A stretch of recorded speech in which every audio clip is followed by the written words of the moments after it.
আল্লাহর পয়গম্বর আইয়ুব আল্লাহর প্রতি সার্বক্ষণিক সব সময় খুশি, আল্লাহর প্রতি খুশি।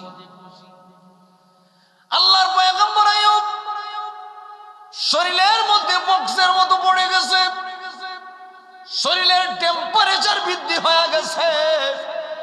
আল্লাহর পয়গম্বর আইয়ুব আলাইহিস সালাম এরপরে আল্লাহর প্রতি খুশি। এইদিকে হযরত আইয়ুব আলাইহিস সালাম ঘুমের ঘরে আছে। সকালবেলা শয়তান এলাকার মধ্যে প্রচার শুরু করে দিয়েছে, ও এলাকাবাসী, এই আইয়ুবের এমন অসুখ হয়েছে, যে রোগটা হলো চুয়াচে রোগ। এই আইয়ুবের শরীরের পানি যদি কারো শরীরে লাগে, কারো হাতে লাগে, পায়ে লাগে, তাহলে তোমাদেরও এমন রোগ হবে। শয়তান প্রচার